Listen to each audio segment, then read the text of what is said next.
सरकार आज सरकार का काम शुरू।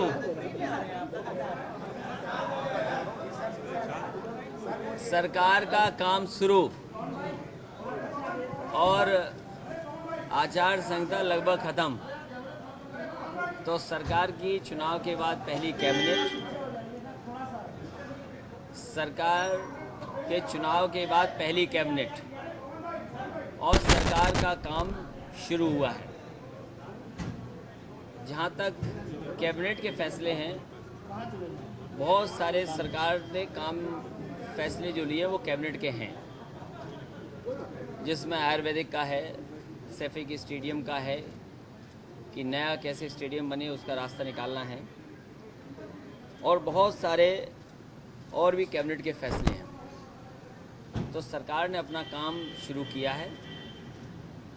सरकार ने जो अपने फैसले लिए थे, जो उपलब्धियां थी और जो सरकार का कामकाज था, उसको आगे बढ़ाने का काम शुरू किया है। जहां तक चुनाव का सवाल है, राष्ट्रीय अध्यक्ष जी, नेताजी समीक्षा कर रहे हैं और कल भी बैठक थी।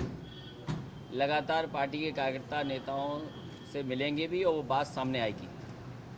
जहां तक जनता का फैसला है, जनता ने फैसला दिया है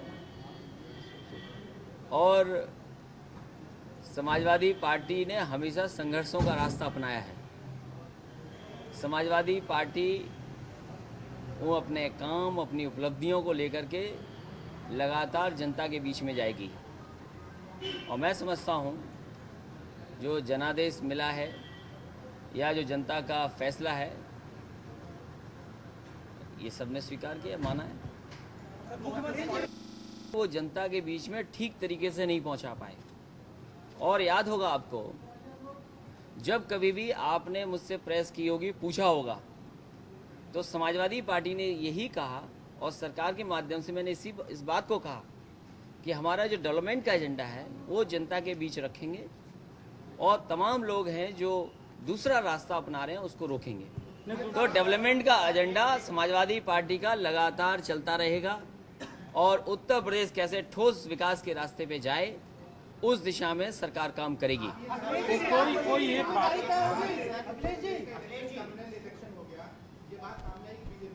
देखिए, चुनाव अभी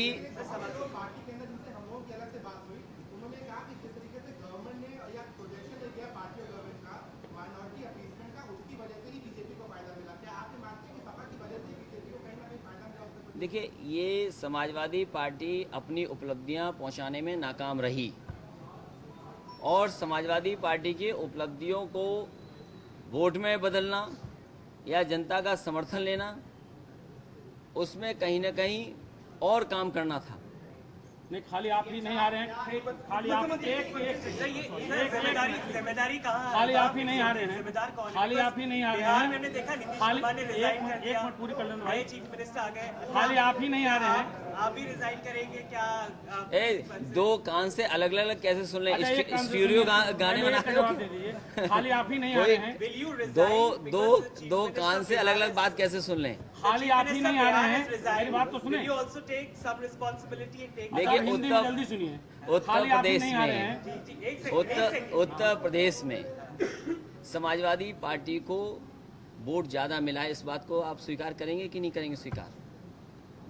समाजवादी पार्टी के जो काम थे वो बेहतर काम किए कि नहीं किए? क्या हमारी लैपटॉप स्कीम खराब थी?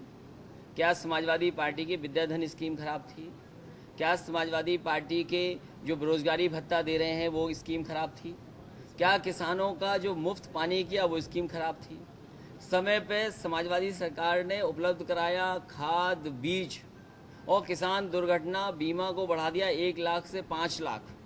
जो क्षेत्रफल बढ़ा सिंचाई का, या डैम बने या लिफ्ट कैनाल में काम शुरू हुआ, या पहली बार उत्तर प्रदेश में फीडर सेपरेशन का काम शुरू हुआ, तहसील स्तर पे कैसे सब स्टेशन बने, और कई शहरों में जो बिजली का इंतज़ाम है वो तार अंदर कैसे हों, उस पर भी काम शुरू किया। तो ये काम खराब है क्या? इन्हीं कामों को सरकार विचार करेगी कि कैसे और ठोस विकास के रास्ते पे उत्तर प्रदेश को ले जाएं। जहां तक परिणाम का सवाल है, देश का परिणाम, किसी प्रदेश को आप तुलना नहीं कर सकते हैं। ये उत्तर प्रदेश है। उत्तर प्रदेश की राजनीतिक समीकरण का और किसी अन्य प्रदेश के राजनीतिक समीकरण की आप तुलना नहीं कर सकते। खाली आप ही नहीं हारे, हारी बसपा भी और हारी कांग्रेस भी। बीजेपी क्यों जीती, कोई एक बात आपकी समझ में आती है? कुछ तो होगा। जहाँ तक सवाल सरकार का है, सरकार अपने कामों को जितना जनता के बीच में पहुँचाना चाहिए था नहीं पहुँचा पाई। उसका दोषी किसे मानते हैं? उसका दोषी ये ज़माना जो है, जो अखबारों में पढ़ने का मुझे मौका मिल रहा है। बहुत सारे लेख आ रहे हैं, विश्लेषण हो रहे हैं, बहुत सारे समीक्षा भी कर रहे हैं, बहुत सारे अपनी जानकारी भी दे रहे हैं। तो कहीं ना कहीं निष्कर्ष निकलेगा तो हम भी उसमें से सीख लेंगे। और इसीलिए मैंने कहा, चुनाव भर इस बात को कहा कि हम लोग काम में समाजवादी आगे है, प्रचार में पीछे है। अखिलेश जी, क्या जिम्मेदारी की चिंता होगी? अखिलेश जी, कल कहा था क्या? कमाल है ये। अगर मैं पेट पे हाथ लगा लूं तो कहोगे पेट दर्द है। लेकिन प्रदेश अध्यक्ष नहीं, जवाब दे दिया ना मैंने, इतना ही जवाब है। अब इतने समझदार लोगों के लिए इतना ही जवाब बहुत है। जनपदों में लोकसभा क्षेत्रों में हम लोगों ने चुनाव के दौरान गए, वहाँ पे जो आपके कैबिनेट मंत्री हैं, उनसे जो जनता है वो काफी नाराज दिखी। अच्छा, खासतौर से अलग अलग जिम्मेदारी की बनती है। मैं कह रहा हूँ कि जब राष्ट्रीय अध्यक्ष जी समीक्षा कर रहे हैं और पार्टी अपनी विचार कर रही, समीक्षा कर रहे हैं, अभी तो बूथ का रिजल्ट नहीं पहुंचा, प्रिंट आउट अभी नहीं पहुंचा है। प्रदेश अभी मैंने आपसे कहा, प्रदेश अध्यक्ष भी समीक्षा करेंगे। तो आपको किस बात की चिंता है? इन्हें ज्यादा चिंता है हमारी। हैं? सरकार अपना देखे। कल ही आप जानते होंगे RFQ खोल दिया कि नहीं खोला आगरा लखनऊ एक्सप्रेसवे का। हम तो कहते रहे कि देश में कोई अगर सरकार इतने बड़े पैमाने पे इतने बड़े बजट का कोई बना रहा हो तो बता दो हाईवे। और जिस समय सड़क बनेगी, मान लीजिए आगरा लखनऊ एक्सप्रेसवे का RFQ खुला, हम तो चुनाव के बीच उसकी परमिशन मांग रहे थे कि हमें मौका मिले RFQ खोलने का, जिससे हमारा काम तेज होता, समय बचता। तो क्या ये प्रोजेक्ट खराब है? कोई प्रदेश सरकार इतना बड़ा काम कर रही हो तो मुझे बता दो, देश में किसी एक सरकार ने फैसला लिया हो तो बताएं।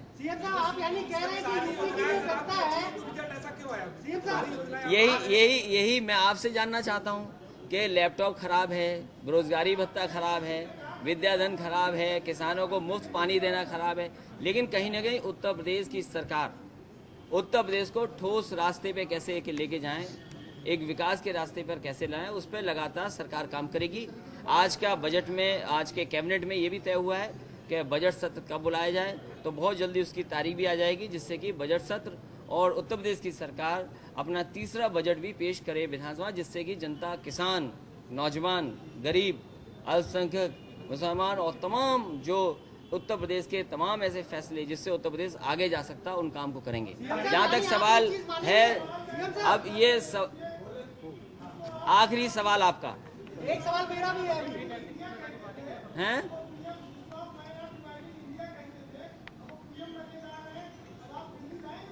तो देखिए, जो संघीय ढांचा है उसके बारे में आपको भी जानकारी होगी। तो जो विकास और जो आगे की बात है तरक्की की, जो डेमोक्रेटिक और कॉन्स्टिट्यूशनल मदद प्रदेश सरकार और देश की सरकार में होते हैं, वो संबंध रहेंगे। अब जहाँ तक सवाल है, अब बात निकली है गंगा